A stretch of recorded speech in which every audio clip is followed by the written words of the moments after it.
call is now being recorded. Hello, my name is Larry Dean Nagel, Jr. My OID number is 216311. I am currently in the custody of Minnesota Correctional Facility, Rush City at this time, and I am recording my testimony.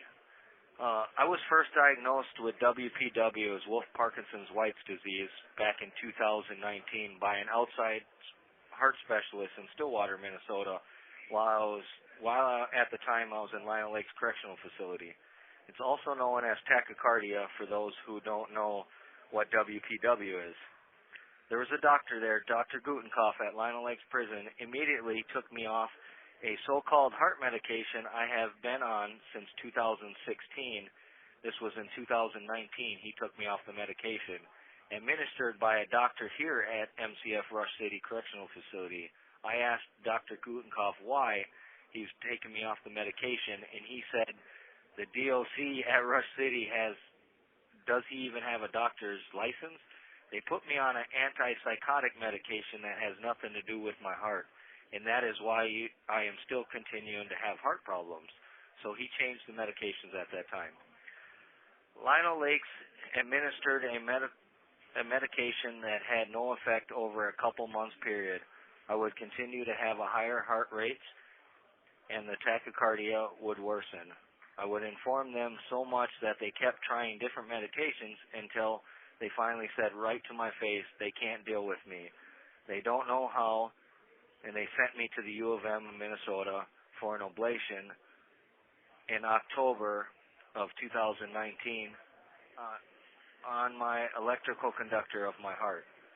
It did not take. Within 3 hours, my problem of tachycardia was right back.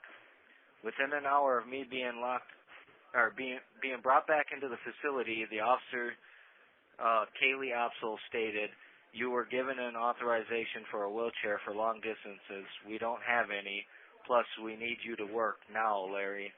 I could barely walk. I had self-dissolving plugs in my main arteries in both sides of my hip growing area. I said I just came back from the heart procedure. The officer said, "Are you refusing to work? Because I can hire someone else." I said, "No, ma'am, because I need my job to support myself." After the next day, informing health services the issue was back and getting worse, they would often do an EKG, but the nurses would get rude and have attitudes to see me. Even at times, one nurse in particular would state, "Oh, you're probably faking it." After a growing concern of my heart tachycardia getting worse with more episodes, sometimes up to 20 times a day, I got to the point my wife was calling to argue with the supervisor, Brenda Johnson, at Lionel Lakes Correctional Facility because I was uncomfortable to go to health services due to the ways I was being treated. One of the biggest reasons I was worried I'd go there and on an emergency to have health services department get my vitals at the very moment of my tachycardia, and I'd be waiting in the waiting room area up to 45 minutes sometimes, over an hour. Then when called into the hallway, I'd wait there 15 more minutes, sometimes to a half an hour, totally uncalled for when they say they need my vitals, and to see where I'm at to better understand and treat me. A lot of the times my heart rate would be around 180 beats per minute. At one point they said they're calling it in and sent me to the ER.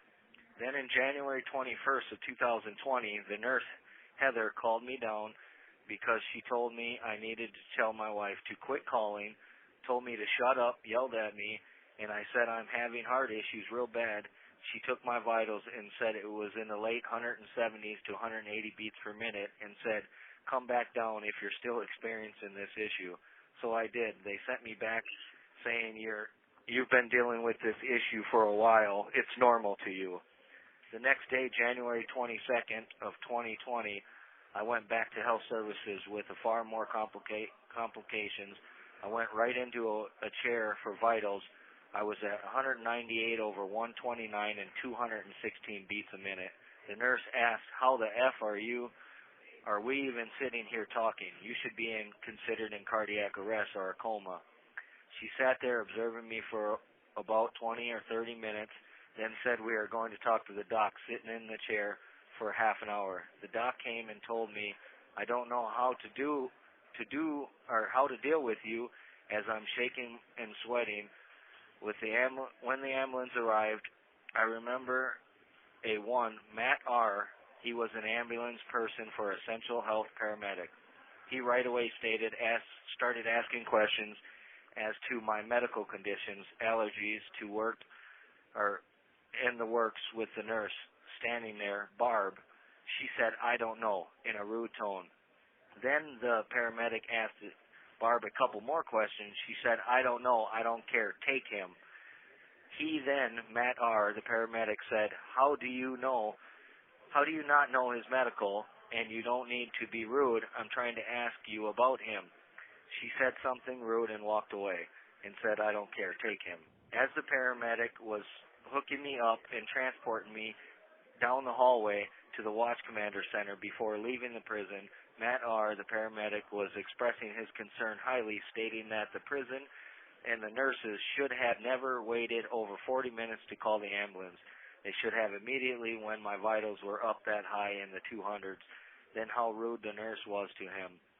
Then the two paramedics were literally swearing at each other and arguing with the guards to let us out. Well, the guards stated, "Sorry, we called you in, but we haven't got the authorization to let him out." So we sat there almost 15 more minutes waiting to get let out of the prison. The ambulance, all the way to the U of M. Matt R., the ambulance, kept saying, "This is so wrong how they treated you, and you could be dead right now, and they should have never waited to call." How furious and upset he was, expressing himself in concern the whole way. I asked him, "Does he make a report?" And he said yes. Then I asked him if he'd be willing to testify that even in court, and he said yes, without hesitation. After arriving to the hospital, the heart specialist, heart surgeon, Dr. Atkins, at the U of M, he said in the first surgery, right when I came in, he stated he was hoping it wasn't me, and then realized it was me, because he's the one that did my first heart ablation. He said, "I want to keep you over the weekend and perform another surgery on your heart by Monday, right away, because this is a problem." The guard that sat in with me as an escort said, Whoa, hold on. I have to call the prison first, because we will have to get staff to sit in on him and everything.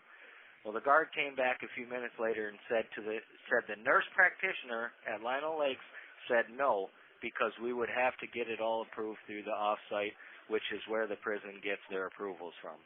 Then they sent me back with a 5-day supply of Rithmol medication for my heart problem and said, "Have the prison order a prescription of this for me."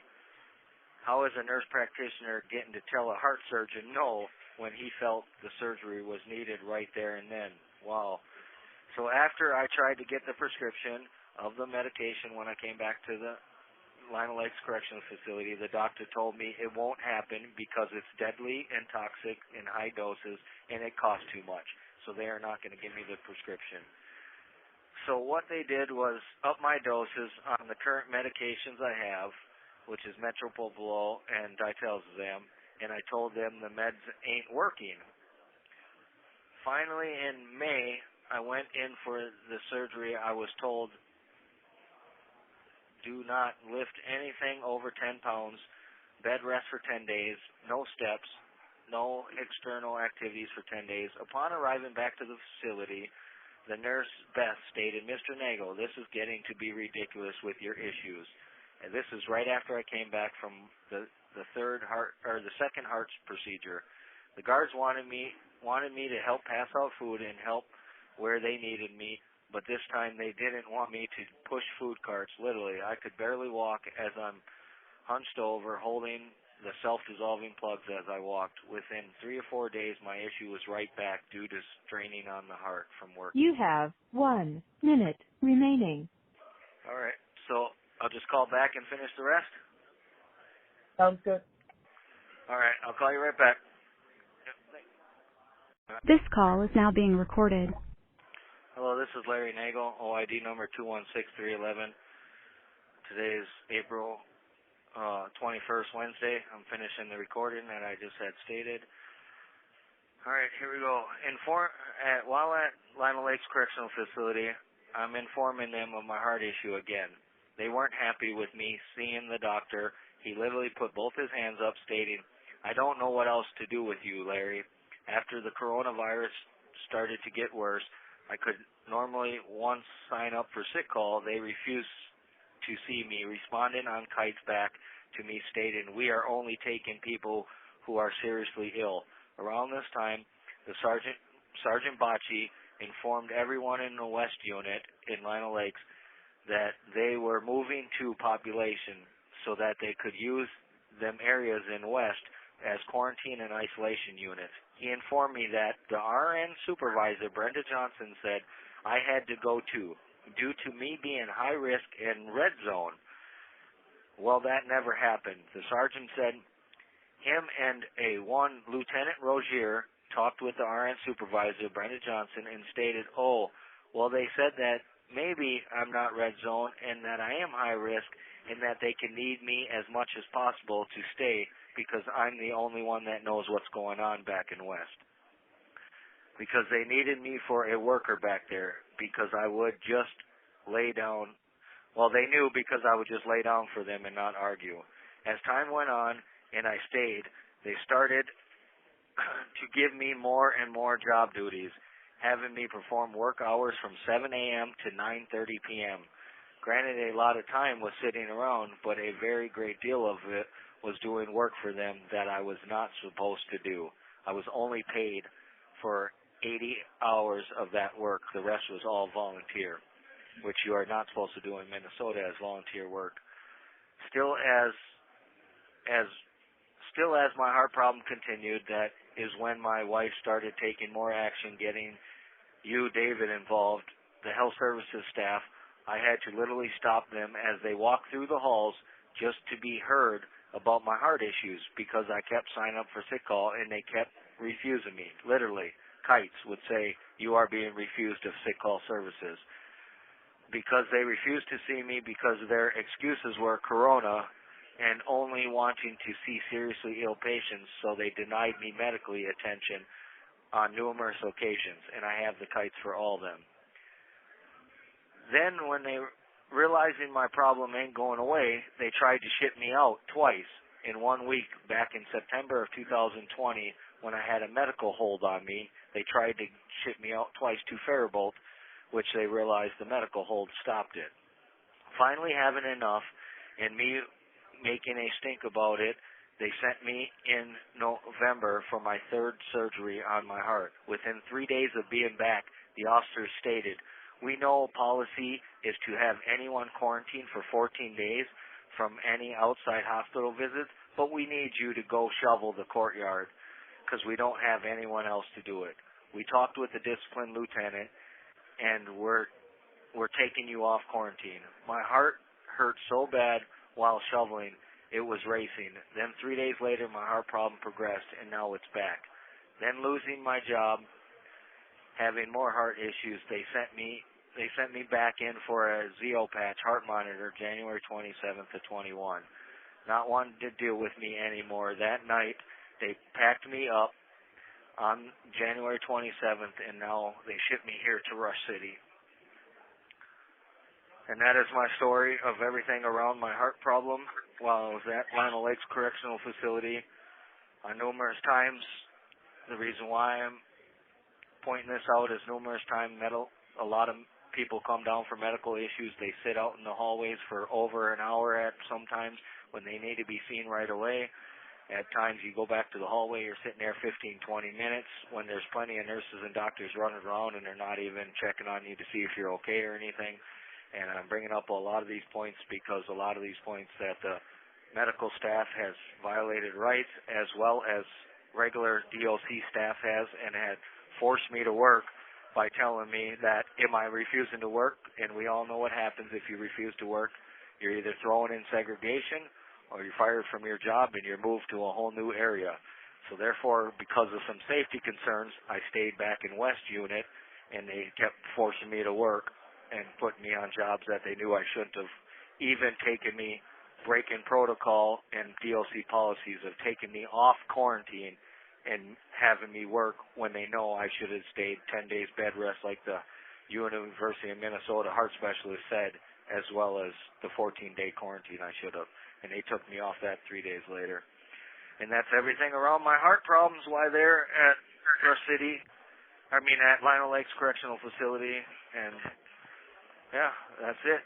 My name's Larry Nagel, OID number 216311. Today is April 21st, Wednesday, and time is 1:04 p.m.